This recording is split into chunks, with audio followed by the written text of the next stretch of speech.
Hah? untuk mendengar sehingga butuh perantara-perantara. Jadi Yusko bilang ikan paus, Iya, iya, iya. apa Iya, iya, iya. mulut lele, Iya. ya.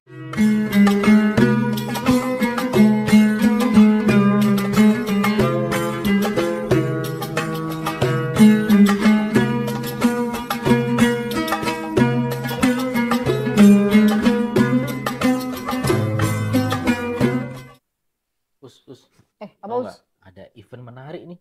Zikir berjamaah, free snack, voucher belanja juga ada. Wah, Yuk, kita ikutan perlu ya? ikut nggak Us? Oh, perlu dong. Ini dijamin doanya pasti makbul nggak? Ini ada highlightnya ini.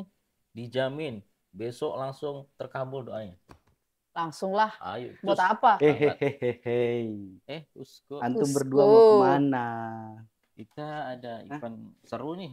Event Zikir apa, Us? berjamaah. Zikir berjamaah. Iya. Iya Us. Terus Ada jaminan Pastikan doanya doanya makbul. terkabul. doanya nggak terkabul. tertarik? Iya. Terus antum mau langsung ke sana? Pasti. Iya. Aduh, Us, jangan dulu. Antum mau ngapain ini? Lah. Puasa Us. Enggak, Us, anu cuma mau doakan ya antum. Mau nyembur anak antum. Iya, gitu. Puasa ya, Jangan sorry, dong. sorry. Jangan, Ayo, Us, ikutan. jangan, Us. Kenapa kok jangan? Boleh-bolehlah kita ikutan, tapi kita perlu diskusi dulu tentang zikir dan doa. Antum dikit-dikit diskusi. Iya, karena Maaf, kan kita, nanti kapan terkabulnya Kayak doa pejabat kita ya? antum. nah kan kita kan kader Muhammadiyah, ora gumunan, ora ya kayak gitu. Antum. Kita harus berdasarkan ilmunya. Oh, Kita harus emang nggak ada ilmunya itu. belajar. Hah? Kita nih Nggak ada ilmunya. mau segera mendoakan para pejabat-pejabat di pemerintahan kita biar segera makbul, biar dapat adab gitu loh. Jadi anak butuh cepat, harus jalur ekspres. Aduh, bro, saya langsung pamit dulu lah kalau gitu ya. Jangan lah, Us, Oh, jangan lah. sorry. Tolong Us, Oke. kalau mau somasi langsung aja ke narasumbernya, bukan Ana, Maaf. ya kan? Emang ada Us aturannya zikir sama doa kalau di Muhammadiyah? Loh, Masya Allah, ini nih. Kan Muhammadiyah itu, ya mohon maaf ya, ada selentingan-selentingan itu kering secara spiritualitas. Karena katanya nggak punya, dalam tanda Amaliyah. kutip, tirakat, ya, amaliyah, zikir, dan doa. Padahal loh. Oh, Off. Tolonglah di shoot ya. ingat. Sana Us kameranya. Tuntunan zikir Zikir dan dan doa. doa. Iya. Antum tahu siapa itu covernya? Hah? Lihat siapa? Siapa? Tahu Ana. Pasti bukan Ana. Ya, Karena Ana nggak sih. good looking kan? Oke, enggak, Iya. antum good looking. Iyalah. Cahaya iman. Oke. Bila Intinya, tuh. Iya. oke, intinya Us, ini sudah diputuskan Coba lo oleh Usko Majelis jelaskan. Tardijan. Jadi Apa itu zikir, apa itu doa dulu deh.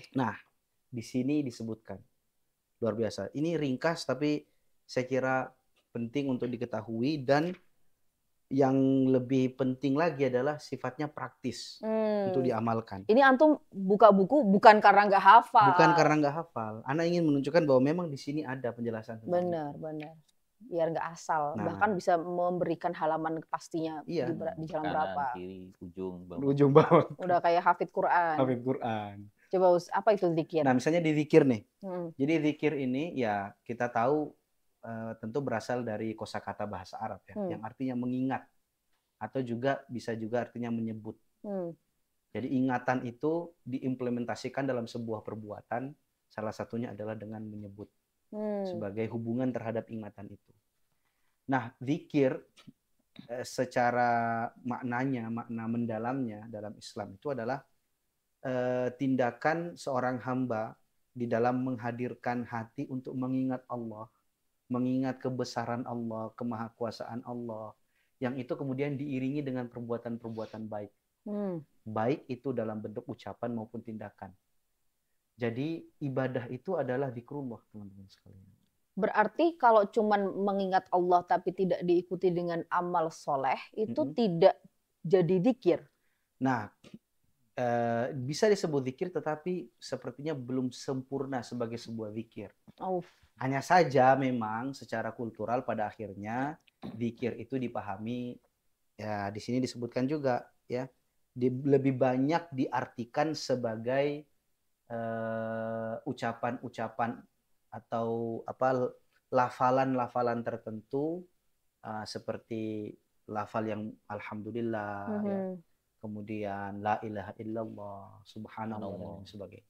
Sebenarnya dikir, kemudian doa, saya nggak tahu nih konsepnya apakah beda nih ya Usko. Apakah itu yang penting berbahasa Arab, atau apakah harus ada hadis makbul yang melatar belakangi prakteknya, atau boleh pakai bahasa apa saja, yang penting itu mengingat Allah, maka namanya zikir dan doa. Nah, menarik ini. Pertanyaannya menarik banget nih. Karena biasanya kan ditanyakan juga. Iya. Dan mohon maaf ya, banyak di tengah-tengah kita itu orang yang akhirnya merasa akhirnya tidak mau berdoa atau berzikir karena nggak hafal. Betul. Terus saya nggak hafal, ya udahlah gitu. Padahal ada aturannya. Jadi ya kita mengamini bahwa zikir dan doa itu kan terdiri dari redaksi, sebuah pengucapan. Dia adalah aktivitas lisan lah diantaranya gitu ya.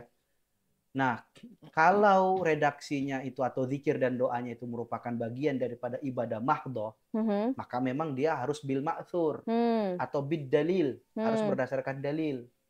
Seperti misalnya kita sholat, itu kan bacaan-bacaan kan terdiri dari zikir dan doa. Benar. Nah, itu kita tidak boleh buat-buat, tidak boleh diterjemahkan, tidak boleh dialih bahasakan, itu tidak boleh. Tetapi di luar dari itu, maka maksudnya di luar dari ibadah mahdhah, maka zikir dan doa itu bisa dari dua sumber. Yang pertama dari dalil itu sendiri, karena memang Rasulullah SAW itu juga mengajarkan kita doa-doa. Di dalam hadis Nabi kan salah satu katanya doa yang paling sering dibaca oleh Nabi itu kan Rabbana atina fid dunya hasanah wa fil akhirati hasanah wa qina adzabannar. Ya. Tetapi di luar dari itu ada juga doa-doa para sahabat yang diperbolehkan oleh Nabi, bahkan dianggap doanya bagus. Seperti doa-doa yang dirangkai oleh Abu Bakar, kemudian doa yang dirangkai oleh Bilal dan sebagainya. Nah, maka dari situ dalam perspektif atau dalam pandangan majelis tarjih, ya doa, zikir di luar dari ibadah mahdhah ya memang diutamakan apa yang diajarkan oleh Nabi. Tetapi di luar dari itu boleh kita menciptakan, meramu doa kita sendiri sesuai dengan kebutuhan kita, asalkan tadi menjaga adab, ya, menjaga adab dalam berdoa dan tidak bertentangan dengan prinsip dalam ajaran Islam. Di situ tidak ada kaitannya pakai bahasa apa gitu ya? Iya. Yang penting tidak melanggar aturan-aturan yang baku. Iya, betul. Ya, gitu. Jadi gimana ya, kita jadi berangkat nggak ini? Aduh. Ya, jangan dulu makanya. Jangan kita dulu karena belum selesai. Iya. Oh, belum selesai, belum sampai. Iya. Nah, karena yang teman-teman mau tahu sebenarnya yang mimpin acara itu adalah antum ya? Iya, makanya kita ini dulu. Antum tahu nggak yang desain flyernya siapa? Nah, Itulah. Oke. Itulah. Nah, itu kita clearkan dulu berarti. Iya, kita clearkan dulu. Jangan sampai. Biar ketika kita ikut pun kita tahu ilmunya. Iya. Benar-benar. Nah, tadi berarti pada intinya kalau misalnya berkaitan dengan ibadah mahdhah, maka harus ada dalil yang jelas dari Nabi dan itu makbul begitu ya. Kalau misalnya hadis. Tapi kalau di luar ibadah mahdhah maka diutamakan apa yang datang dari Nabi, tapi selebihnya kita bisa berinovasi. Oke. Membuat doa sendiri sesuai dengan kebutuhan. Kan kita ya mau nggak mau manusia itu kan punya masalah masing-masing. Betul. Nah, doa itu bisa disesuaikan dengan apa yang hajat kita terhadap kepada Allah Subhanahu wa taala. Benar-benar. Nah, dari situ Usko, Ana punya pikiran. Kalau tadi secara konsep umumnya seperti itu, sekarang kalau tata caranya sebenarnya itu apakah boleh atau nggak boleh zikir itu secara bersamaan atau harus secara sendirian? Menarik. Karena ini nanti kaitannya Ana sama Fatur jadi apa enggak nih gasken? Iya, menarik nih, menarik. Nah, di buku yang kecil ini yang luar biasa ini, kawan-kawan sekalian, di sini tuh sudah ada pembahasan yang luar biasa banget. Di antaranya adalah syarat-syarat berdoa dan adab-adab berdoa. Wah. Insya Allah kalau kita ikut ini, dan ini berdasarkan dalil. Masya Allah. Ya. Oke. Ya. Tolong jelaskan. Yang pertama, syarat dalam berdoa. Ya harus beriman dan kita memenuhi kewajiban sebagai seorang muslim. Ya, kita beriman, ketika kita berdoa itu kita iman, kita ikhlas kepada Allah Subhanahu wa taala. Yusko, tolong turunin lagi dong bukunya. Ana nggak bisa melihat ketampanan antum soalnya. Sorry. Okay. Ini jenggotannya agak panjang jadi. Oh gitu. Ya nanti Ana langsung inilah pesan salon biar di Kelabang. Nah itu kalau di sini berdasarkan surah Al-Baqarah ayat 186. Wa idza sa'alaka ibadi anni fa inni qarib ujibu da'watad da'i idza da'an. Oke. Dan apabila hambaku bertanya tentangku wahai Muhammad, maka katakanlah aku adalah Tuhan yang maha dekat. Dan bentuk kedekatan atau bukti dari kedekatan Allah Subhanahu wa taala adalah ketika seorang hamba berdoa pasti dikabulkan oleh Allah. Oke. Nah, berarti dalam dalil ini ada satu kepastian dari Allah bahwa asalkan kamu beriman kepadaku, maka bagian daripada keimanan itu adalah aku adalah Tuhan yang sangat dekat dengan kamu. Oke. Jadi kalau kamu berdoa pasti akan aku kabulkan. Nanti bentuk-bentuk pengabulannya gimana? Nanti ada dibahas di sini. Wah, Iya. itu Yusko. Ana tadi langsung mau marah karena ada banyak doa-doa Ana yang nggak makbul.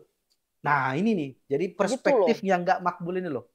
Iya, jadi itu. Jangan-jangan ini sebenarnya adalah perspektif Ana yang salah gitu, memaknai makbul dan tidak makbul itu seperti apa gitu kan. Nah tapi sebelum itu ke Yusko. Nah kita lanjut dulu. Iya lanjut dulu. Ya, tadi yang pertama kan, syaratnya. Yang kedua adalah ketika berdoa ya kita sebaiknya langsung kepada Allah Subhanahu wa taala. Langsung. Iya. Sama seperti tadi yang kemudian kan ujibu da'watad da'i idza da'ani. Itu salah satu dalil yang menunjukkan setiap orang beriman diminta langsung berdoa. Ada lagi yang mengindikasikan bahwa kita langsung berdoa langsung kepada Allah tanpa ada perantara. Tapi Yusko, asalnya itu nggak relate Yusko. Karena posisinya Allah itu kan pemilik kehidupan ini. Masa nggak ada ajudan-ajudannya? Kita aja kalau mau ketemu RI1 kan nggak mungkin langsung telepon atau chatting. Ya. Gitu kan. Ya, temu dong nongki-nongki. Makanya kita itu ya, kita butuh tawasul kalau mau ketemu sama RI1 kan. Ya. Banyak birokrasi yang benar-benar membosankan gitu kan. Ya, yang pertama ya justru itulah kemahakuasaan Allah. Allah itu maha besar, sekaligus juga Allah itu maha tidak berperantara dengan hambanya. Itu karena yang tadi ilustrasi antum itu kan justru menunjukkan ketidakkuasaan seseorang untuk mendengar sehingga butuh perantara-perantara. Jadi Yusko bilang tidak punya kemampuan untuk mendengar. Ya karena ya sebagai seorang manusia. Kekurangan Allah gitu ya. Iya, itu kekurangan seorang manusia. Oh, ya kan manusia bukan masalah pejabat atau siapapun bukan manusia, siapapun itu. Nyaris banget Yusko. Nyaris banget, Allahu Akbar. Saya minum dulu nggak? Iya, jangan dulu, jangan. Lanjut. Contoh ya ayat yang dijadikan dalil bahwa kita langsung berdoa kepada Allah itu adalah iyyaka na'budu wa iyyaka nasta'in. Hanya kepada Engkau kami menyembah, hanya kepada Engkau kami meminta pertolongan. Nah, hanya saja memang persoal jadi al-aslu fid du'a itu bidunit tawassul. Kalau mau dibuat-buat kaidahnya ya. Pada asalnya doa itu tidak usah dengan perantara. Tetapi ya di sini nanti akan dijelaskan juga bahwa di antara bagian dari adab berdoa itu ya dalam tanda kutip kita bisa menggunakan perantara-perantara yang diperbolehkan dalam syariat. Apa tuh? Contohnya ada berdoa salah satunya adalah dengan menggunakan Asmaul Husna. Ya, jadi kita berdoa kepada Allah Subhanahu wa taala ya dengan menyebutkan memuji Allah, bersolawat kepada Rasulullah. Nah, itu kan ya dari sudut pandang tawasul mungkin bagian daripada cara kita berdoa kepada Allah adalah ya menyebut nama-nama Allah. Misalnya kita ya Allah yang maha memberikan rezeki. Saya lagi dalam keadaan terlilit hutang ya Allah. Dari situ Ana mau nanya kan kita kebiasaan toh sekarang misalnya kita lihat ada mobil bagus, selawatin Allahumma sholli ala Muhammad sambil dipegang gitu. Itu sebenarnya apakah itu masih sejalan dengan konsep tawasul atau sebenarnya ini sudah menyimpang jauh gitu? Nah, ini yang perlu sebenarnya setiap amalan itu kita harus tahu falsafah di baliknya. Menurut saya. Agar kita tidak tergelincir salah di dalam berniat atau menempatkan ibadah itu sendiri. Kalau kemudian sholawat itu hanya dijadikan sebagai dalam tanda kutip ya alat untuk memenuhi keinginan kita, ya jadinya kan jatuhnya kok nggak bagus gitu loh. Ya, tetapi kalau kita meyakini bahwa sholawat itu adalah akan mendatangkan pahala, ya apapun itu nanti selama kita bersolawat, meskipun tidak mendapatkan hajat yang kita sebutkan setelah solawat, ya tetap kita merasa beruntung karena masih bisa bersolawat kepada Rasulullah. Karena berarti tujuannya sejak awal dia bersolawat adalah untuk mendapatkan pahala dari Allah, mendapatkan ketenangan batiniah sebagai seorang hambanya Allah. Masalah betul. Kemudian Allah mau menjadikan amalan itu salah satu penyebab kita mendapatkan mobil bagus itu adalah hak prerogatifnya Allah, gitu ya. Nah, tapi intinya berarti budaya itu mungkin kita harus luruskan dalam arti sholawat bagus. Tapi kemudian bagus. Niatnya ya Us ya. Allahumma sholli ala Muhammad, ya Allah semoga dengan aku bersolawat aku mendapatkan mobilnya. Tapi pakai nyuri nggak Usku? Nah itu yang nggak boleh. Nah ini dijelaskan di sini. Sampai sedalam itu. Jadi di dalam syarat berdoa itu kita di sini disebutkan bahwa ya tidak boleh hal-hal yang yakin bahwa doa itu akan terkabul dan tetapi tidak boleh pada hal-hal yang bertentangan dengan syariat. Misalnya mendoakan seseorang jelek itu nggak boleh? Iya, nggak boleh. Menghardik pemerintah gitu nggak boleh? Ya, dakwatal mazlum ya. Tetapi begini, esensi dari doa itu ya baiknya dibarengi dengan akhlak seorang beriman. Masya Allah. Ya. Berarti... Memang di sini nanti akan disebutkan sih bahwa di antara orang-orang yang makbul doanya adalah orang yang terzalimi. Ya, tetapi kita berkaca pada apa yang dinasehatkan Allah kepada Rasulullah ketika kunut kan? Oh iya benar. Iya, kan di awal-awal kan kalau kita melihat sejarahnya kan Nabi SAW mendoakan buruk kepada orang yang melakukan makar ya, membunuh para sahabat padahal itu adalah para qori yang Masya Allah ya dipilih langsung oleh Rasulullah. Setelah itu kan kemudian Nabi mengganti doanya dengan doa yang lebih baik dari segi redaksinya. Allahumma di fiman hadai. Nah, itu wa'afini fiman afai. Nah, itu dari situ kita bisa ngambil satu adab berdoa yang diajarkan oleh Rasulullah Shallallahu Alaihi Wasallam tadi. Benar. Jadi berarti kita terzolimi itu adalah sebuah keadaan yang buruk dalam diri kita, tapi tidak kemudian melahirkan sebuah cercaan dalam doa kita, gitu ya. Karena pada akhirnya doa yang baik itu akan kembali kepada kita sendiri. Iya betul banget. Sama contoh yang paling real lagi dalam Sirah Nabawi adalah ketika Nabi SAW terusir dari, masih ingat nggak? Yang Taif. Ya, kaum Bani Thaqif ya. Taif ya. Di Taif. Kan Nabi sampai Allah Subhanahu wa taala kan sampai nyuruh malaikat Jibril ngasih tahu ke malaikat Jabal datang ke Nabi, apapun yang diinginkan oleh Nabi dilakukan. Kemudian ditawarkan kalau kamu mau saya angkat ini gunung terus saya timpa orang-orang Taif, saya lakukan. Kan jangan dilakukan. Justru saya berdoa agar nanti di masa depan dari tulang sumsum mereka akan lahir hamba-hamba yang taat kepada Allah. Luar biasa. Ana paham sekarang kenapa Nabi kita yang terakhir bukan Ilham. Host yang kemarin, Us. Karena kalau dia yang jadi Nabi, kiamat, dia minta kiamat. Untung itu, Us. Masya Allah, Rasulullah itu yang paling tepat. Gak ada sama sekali celah dalam dirinya. Ilham, maafan ya Ilham, walaupun antum gak ada, tetap ana ungkit nama antum di sini. Oke, Us. Itu tadi ya. Ada lagi, Us, misalnya yang harus kita highlight untuk zikir dan doa? Nah, yang kita highlight adalah sebentar. Tadi di sini ya ini. Di antaranya adalah ini. Nah, ini penting ini. Jadi ketika berdoa harus disertai dengan usaha. Nah, ini penting banget. Jangan sampai tidak berusaha. Setelah berdoa dianggap itulah usaha paling maksimal. Padahal doa itu adalah awal daripada setiap usaha atau akhir dari usaha kita. Karena di dalam doa itu tersirat ketawakalan kita kepada Allah Subhanahu wa taala. Ketika mau mulai melakukan usaha kita berdoa, setelah selesai melakukan usaha kita berdoa.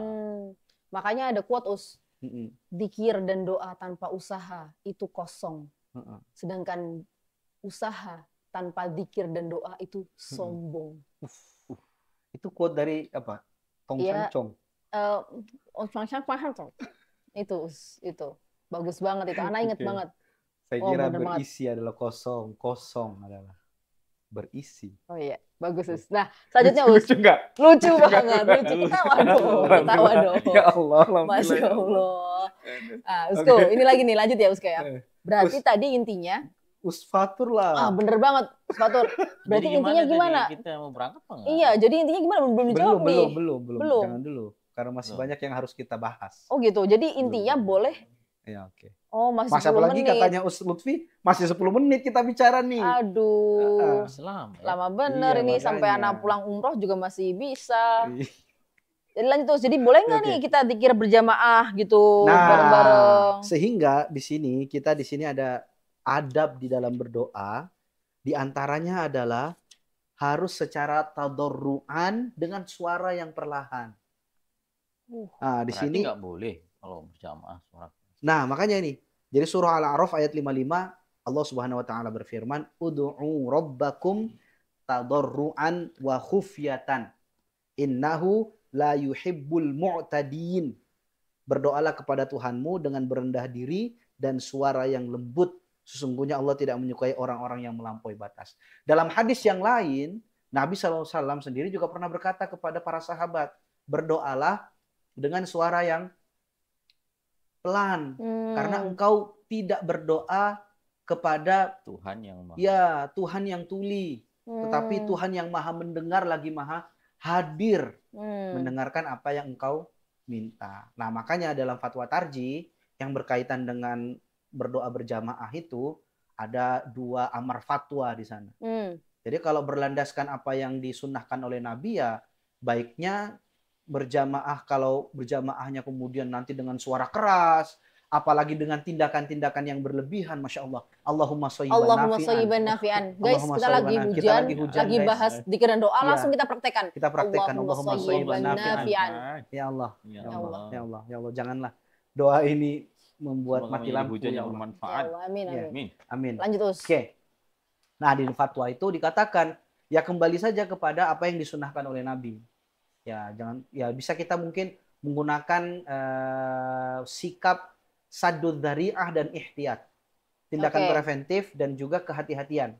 Karena ya mau nggak mau kita lihat beberapa fenomena doa dan zikir berjamaah itu ya sampai nangis-nangis, Oke. sampai kayak teriak-teriak. Karbala Ya, tiba-tiba. iya. Atau misalnya kita berdoa berjamaah sementara ada orang ibadah di sekitar kita. Mungkin dia sedang sholat sunnah atau bahkan sholat. Itu kan justru mengganggu orang lain. Bahkan Imam Asy-Syafi'i sendiri di dalam Al-Um itu juga memilih bagaimana agar seorang muslim itu ketika berdoa itu berdoa dengan penuh kekhusyuan dan suara yang lirih dan perlahan. Hanya Imam saja Syafi'i itu padahal. di Al-Um. Nah, kemudian di amar fatwa yang kedua, boleh berjamaah salah satunya dalam rangka tarbiyah. Pendidikan. Iya, dan pelatihan. Jadi Bener. misalnya di Mu'alimin kan, Ya. Ustadz Fatur kan pernah jadi musyrif Iya, di betul. asrama internasional kan? Iya. Luar Oh, Masya Allah. biasa. Antum Setiap- bukannya mudir besok di Mualimin? Oh enggak. Enggak. Oh enggak. Oh enggak. Ini Mohon setiap maaf. selesai sholat untuk santri-santri awal itu dibimbing dulu untuk Oh. mu'alim. Nah, Nanti setelah kelas berapa Dengan- dilepas? Ya setelah sekian bulan mereka sudah hafal itu dilepas kembali lirih.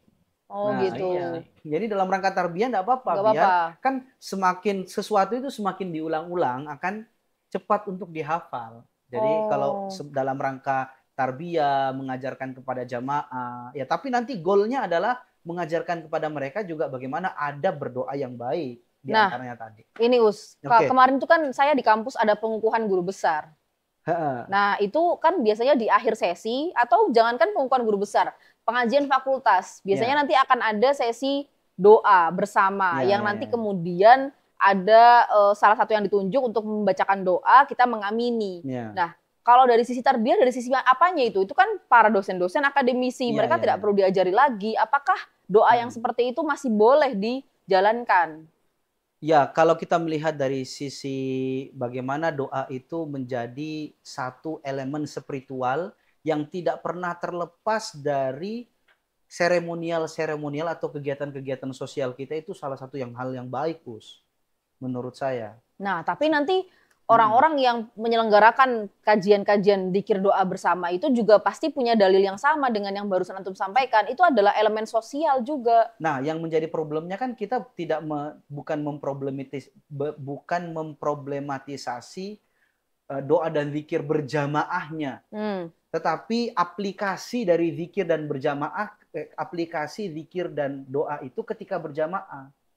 Kalau misalnya di dalam forum-forum seperti tadi, berdoa sebagai penutup acara atau sebagai awal acara, ya, itu kan doa yang tidak dilafalkan secara bersama, kemudian menangis-nangis, kemudian secara berlebihan, itu kan tidak.